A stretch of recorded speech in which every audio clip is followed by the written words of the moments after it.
English Campfire. Have you ever been sitting completely alone in the dark? Yeah. Maybe in a place you've never been before, or honestly, even just your own living room late at night, and you hear a strange sound? Just out of nowhere. Right. A floorboard groans, or there's this heavy muffled knock on the wall. And in that split second, no matter how logical you are, Or how educated. exactly, your rational mind just completely shuts down, your heart rate violently spikes, your breath catches, and suddenly you are entirely convinced that something out there is lurking in the shadows. It is a profoundly universal human experience. That exact moment where your prefrontal cortex, which is, the logical, analytical part of your brain, essentially just throws its hands up. Right. It hands the steering wheel directly over to your most primitive, ancient survival instincts. Yeah, that visceral feeling is the entire focus of our deep dive today. We are looking at this really fascinating firsthand account of 4 friends taking a weekend trip to a mountain cabin. Which is a classic setup. Such a classic setup. And this trip, it just slowly, relentlessly turns deeply unsettling. But we aren't just going to sit here and swap spooky campfire stories. No, not at all. We are going to use this specific experience to break down the actual language of fear, the biological mechanics of isolation, and how darkness quite literally distorts our neurological reality. So, okay, let's unpack this. I'm really looking forward to this one because this account, it perfectly illustrates a fundamental quirk of human biology. Which is what? Exactly. Well, it's how our brains function when deprived of normal context. Right. Because when you take away the ambient glow of city lights, the constant hum of traffic... The things we're just used to all the time. Exactly. And notably, the instant gratification of cell service. Yeah. Your brain doesn't just sit idly by. It actively begins to fill in the blanks. And usually not with good things. Right. Because of our evolutionary wiring, it almost always fills those blanks with the absolute worst-case scenario. Which makes sense. So let's get into what actually happened with these 4 friends. They drive, I think it was about 4 hours deep into the mountains, and they arrived just before sunset at this rental property. An old one, right? Yeah, built back in the 1940s. And the app listing for this place promised, and I quote, rustic charm, fireplace, views of the valley. And my absolute personal favorite red flag, note, no cell service. See, the language used to set this up is so crucial because it primes the brain's expectations long before they even turn the key in the door. How so? Take the word cabin. In the American lexicon, a cabin specifically implies a simple wooden wilderness shelter. It is inextricably linked to deep forests, rugged mountains, and, well, profound isolation. Right, it's not just a house. No, it's very different from, say, a cottage, which brings to mind a cozy, cultivated garden setting.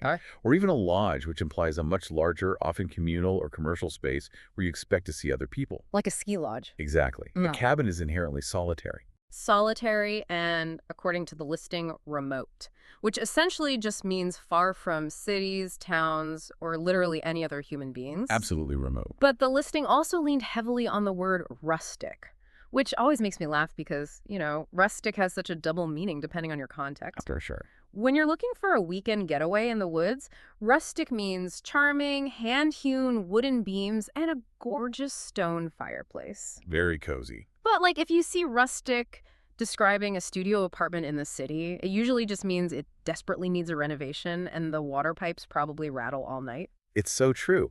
Rustic is a linguistic trick, really, that romantically frames simplicity and age. It turns a distinct lack of modern amenities into a highly sought-after feature. But this brings up a huge question for me. Why is it that the exact things we actively crave in a vacation, being remote, having rustic charm, and intentionally disconnecting from our cell service are the exact same ingredients for the first act of every horror movie ever made? That is the paradox, isn't it? Yeah.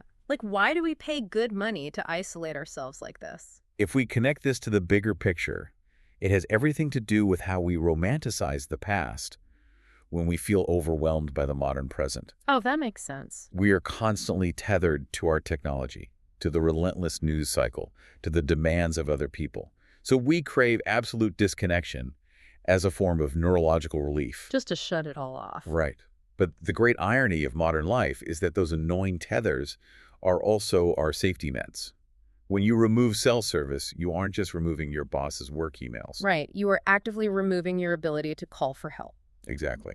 When you embrace a remote location, You are stripping away the herd protection of living in a populated city. Wow. During the daylight hours, that removal of the safety net feels like pure freedom.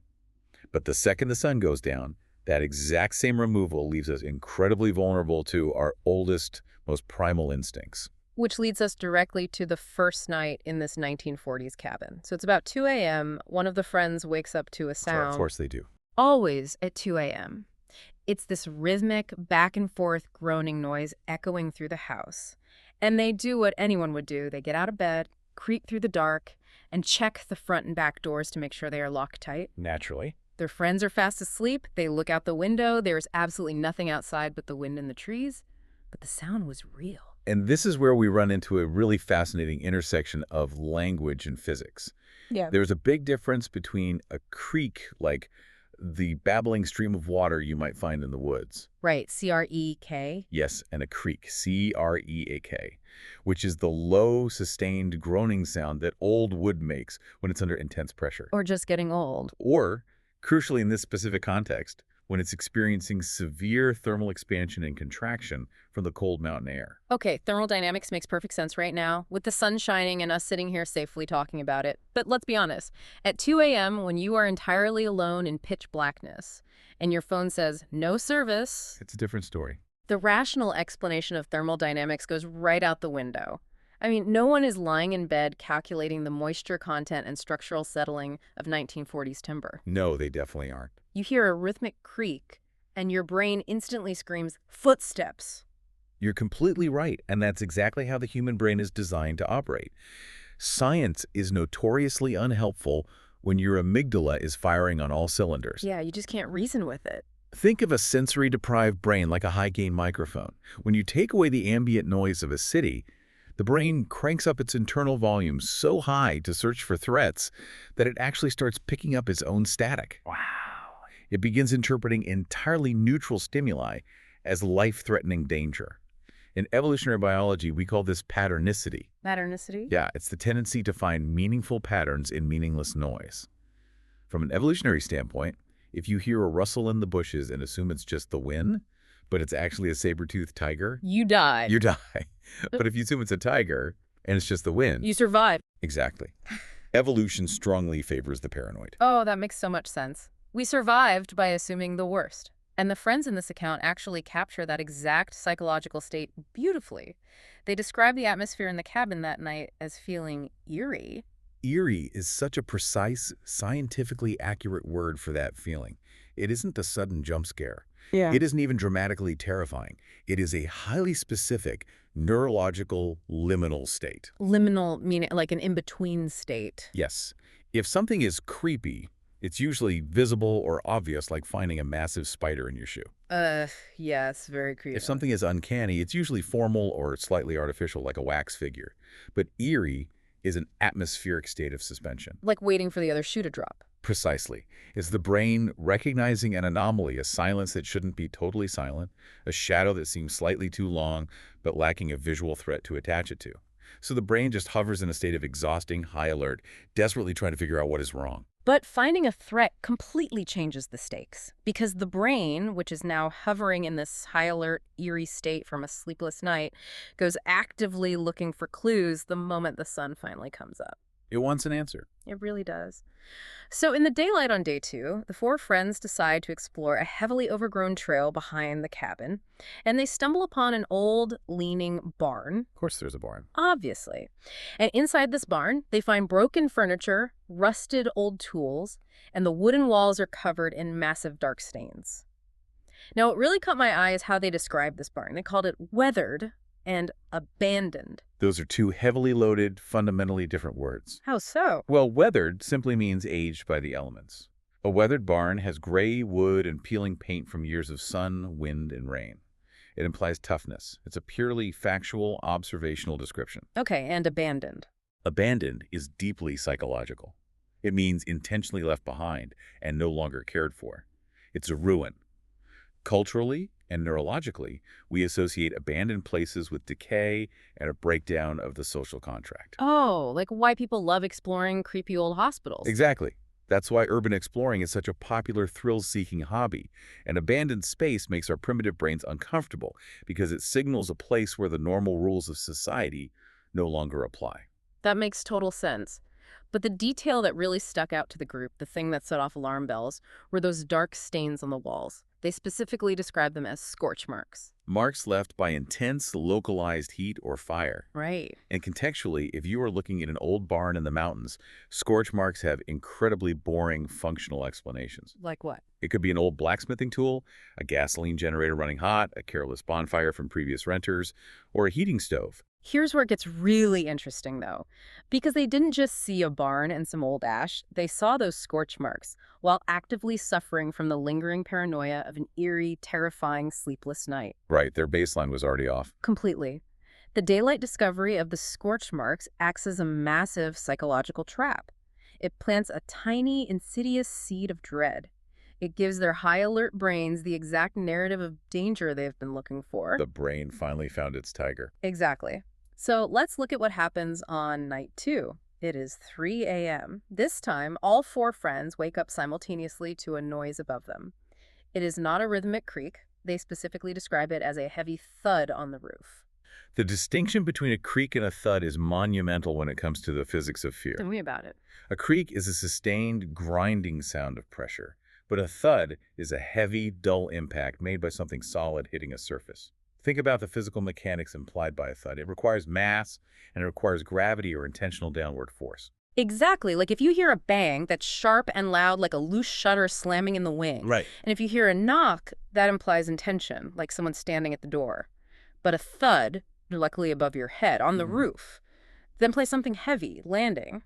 And the feeling in that cabin immediately shifted from eerie to ominous. Ominous is a massive psychological escalation. Yeah. Eerie is the feeling that something might be slightly off. Ominous is the absolute conviction that something terrible is actively coming for you. It's that impending doom feeling. It's a profound sense of foreboding, and Yeah. you hit the nail on the head regarding that psychological trap. The scorch marks they found in the abandoned barn during the day provided their brains with the missing puzzle piece. Oh, they connected the dots. Their evolutionary predictive algorithm basically says, "We heard eerie noises last night. Today we found signs of destructive fire and societal abandonment. Therefore, the heavy thud on the roof tonight is directly connected to the scorch marks, and we are in immediate life-threatening danger." It is textbook confirmation bias, fueled by exhaustion, isolation, and that high-gain sensory microphone we talked about earlier. It really is the perfect psychological storm. So now you have these 4 friends who are completely terrified. No one wants to be isolated in their separate bedrooms, obviously. I wouldn't either. Right. So they drag all their blankets into the main room, huddle together around the stone fireplace, and just wait in the dark. But there is a crucial turning point here. What happens? One of the friends in the group flat out refuses to buy into the panic. They insist that they just wait for morning, get a ladder, and physically check the roof because there has to be a rational explanation for a heavy mass landing above them. This friend is described in the account as the skeptic. And in a high-stress scenario like this, being a skeptic is an absolute biological superpower. Really? A superpower? Oh, absolutely. Sometimes in casual conversation, people treat the word skeptical negatively, as if it just means being a stubborn buzzkill or deeply cynical. Yeah, like you're just ruining the fun. Right. But true skepticism is simply the act of doubting and demanding empirical evidence before accepting a claim, especially a supernatural one. The skeptic serves as the cognitive anchor to reality when the rest of the group is drowning in their amygdala's ominous atmosphere. I love that, the cognitive anchor. So they make it through the night. The sun finally comes up, the literal dawn of reason. The group goes outside. The skeptic grabs a small aluminum ladder, climbs up, peers onto the roof, and finds a nest. A nest. A nest filled with 3 incredibly comfortable, completely unbothered raccoons. That is amazing. It is such a brilliant, wonderfully deflating reveal. It really is, and it perfectly explains the mass and gravity of the thud.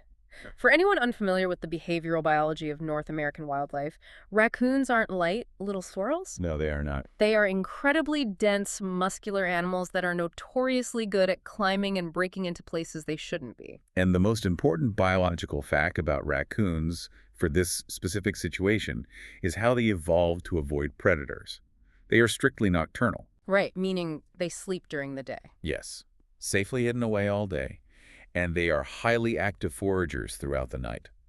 Their peak activity, when they are wrestling, dropping onto roofs, and hunting for food, happens right around 2:2300 a.m. The exact time the friends were waking up in a cold sweat. Exactly. It's the classic witching hour for ghost stories, but biologically, it's just prime time for a heavy family of raccoons to be wrestling on a cabin roof. It's almost comical. It is.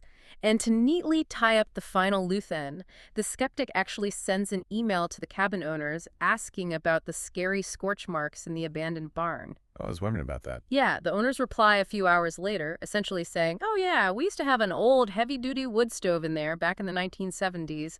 The exhaust pipe left some soot on the back wall before we ripped it out." What's fascinating here is the complete linguistic shift that happens the very moment the sun comes up and actual empirical evidence is gathered. Oh, that's true. Think about the words we were using during the nighttime segments of this deep dive. Eerie, ominous, abandoned, dread. Yeah, really heavy words. Those are all highly emotional, profoundly subjective words. They describe internal neurological feelings, not external physical reality. Yeah. But once morning arrives, the vocabulary instantly pivots to factual, clinical terms. Like what? Things like thermal expansion, nocturnal, wood stove, raccoon. The terrifying heavy ghost on the roof became a nocturnal mammal, and the demonic scorch marks became a dismantled 1970s heating appliance. So what does this all mean? When we strip away the haunted cabin aesthetics and the spooky campfire vibe, what is the core takeaway we should be pulling from this? The primary lesson here is that the things that feel entirely, unquestionably supernatural at 3 a.m. almost always look completely ordinary at 9 a.m. That is so well said. Context changes everything. Darkness removes our visual context, isolation removes our social context, and extreme silence removes our auditory context. Without those essential grounding mechanisms, our brains become highly creative, deeply paranoid storytellers trying to keep us alive. The fear they felt in that cabin was incredibly real, but the threat never was. That is such a powerful distinction. The physiological fear was real, but the actual threat was not. I want to turn this directly to you listening right now.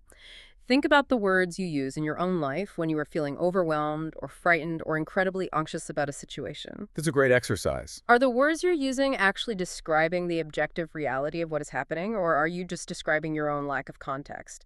Like, are you calling a situation at work or in your relationship ominous just because you don't have all the facts yet? This raises an important question to leave you with. If our brains can so easily and so convincingly turn a few dense raccoons and cold mountain air into a terrifying haunting, what other ghosts do you have in your daily life? Well, that's a good point. Think about your daily anxieties, the interpersonal conflicts you're navigating, or the fears that keep you awake at night.